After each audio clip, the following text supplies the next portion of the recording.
Hello everyone, welcome to molecular classes. तो आज का हमारा टॉपिक क्या है? Weight of an object on moon. Moon में एक ऑब्जेक्ट का वेट कितना होगा, ठीक है। अब देखो, वेट का मतलब क्या दिया हमें? Wait of an object on earth is the force with which the earth attracts the object. इसका मतलब यह है, अर्थ पे वेट किसको बोलेंगे?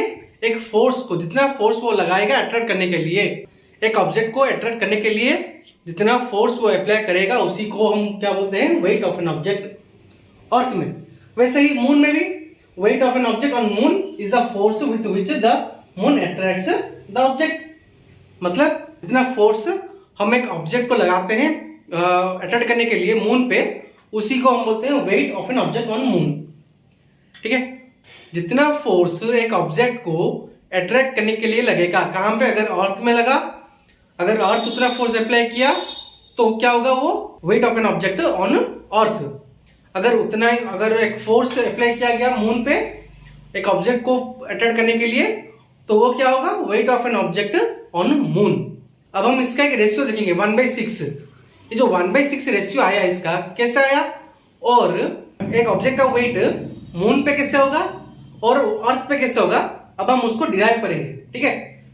Late the mass of an object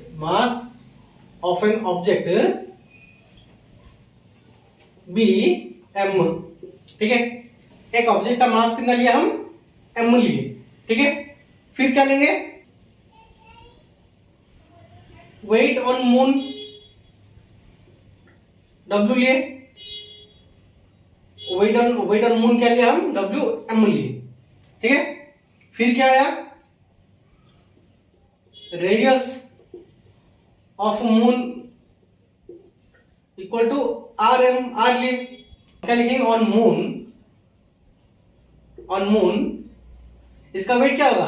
Wm equal to g into m by r square. फिर क्या बोला? ये तो मून का हो गया, ठीक है। अब अर्थ का निकालेंगे। देखो, ये मून का आ गया, इतना मून में आ गया इसका वेट। देखो लिखेंगे, क्या लिखेंगे? Let the weight of a body with mass m on earth is we, ठीक है। इसको वेट ऑन मून क्या लेते हैं? Wm। हम अर्थ में क्या लेंगे वेट का? we, ठीक है। और हम ये भी जानते हैं, as the mass of earth is 100 times the mass of moon.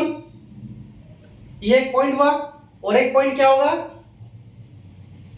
The radius of earth is 4 times the radius of moon, ठीक है। अब ये समझ जाओ, क्या बोला? Mass of earth is 100 times the mass of moon. मतलब मास, अर्थ का मास 100 गुना है मून के मास से, और रेडियस कितने गुना है? 4 गुना।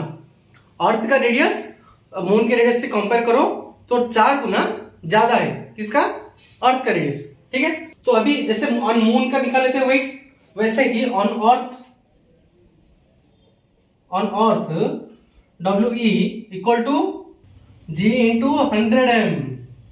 ये 100m क्यों? क्योंकि ये मास अर्थ का मास मून के मास से 100 गुना है, इसीलिए 100m, और m मल्टीप्लाई होगा बाई 4r स्क्वायर। क्यों? क्योंकि 4r स्क्वायर 4 टाइम्स रेडियस, अर्थ का रेडियस मून के रेडियस से 4 गुना ज्यादा है, तो इसीलिए 4r स्क्वायर। तो हमारा we क्या आया? g 100m by 16r square, ठीक है। तो मून में क्या आया था? g mm by r square. Earth में क्या आया? g 100 mm by 16r square. अभी जो दो इक्वेशन निकले हमारा, अब उसको हम कंपेयर करेंगे मून का और अर्थ का, ठीक है। तो क्या आएगा?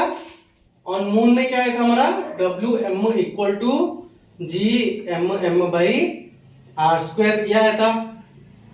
ऑन अर्थ में क्या आया था, W equal to g 100 m by 16 are square. ठीक है, अब हमें बस इन दोनों को कंपेयर करना है। ठीक है, अभी हम लिखेंगे weight on moon by weight on earth.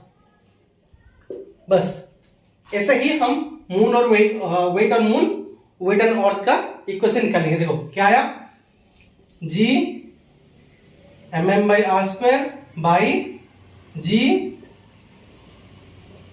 100 mm by 16 are square. ठीक है, दोनों डिवाइड तो ऐसे नहीं रह सकता, तो ये ऊपर चला जाएगा।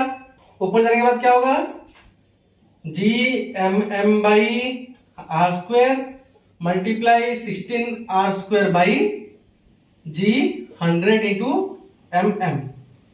देखो g को g कटा, m को m कटा, स्मॉल m को m कटा, r स्क्वायर को r स्क्वायर कटा, तो रहा क्या 16 बाई 100 रहा।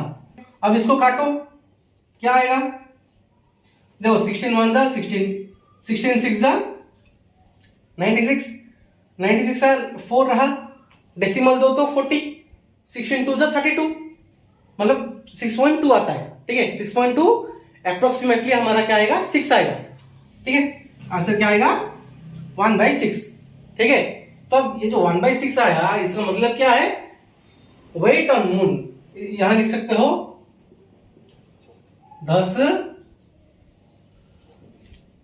10 weight of an object on moon is 1/6 of the weight of an object on earth। ठीक है, 1/6 आया, मतलब हम ऐसे लिख सकते हैं क्या, thus weight of an object on moon is 1/6 of the weight of an object on earth। Suppose example ले लो, अगर किसी ऑब्जेक्ट का वेट अर्थ में 60 रहा, ठीक है, तो मून में क्या होगा 1/6 ऑफ 60, कितना आएगा 10। ठीक है, मून में 10 रहेगा। क्लियर, ऐसा ही तुम अभी 1/6 कैसे आया ये सब देख के जान गए। एक एग्जांपल लेते हैं, क्या दिया है हमें, सपोज हमें मास दिया है, मास ऑफ एन ऑब्जेक्ट हमको क्या दिया है, इक्वल टू 10 kg दिया है। इसको हम क्या पूछा है, वेट ऑन अर्थ पूछा है हमें, हमको ये निकालना है। ठीक है, मास कितना दिया है, मास हमको कितना दिया है 10 kg, हमको पूछा क्या है, weight of that object on earth.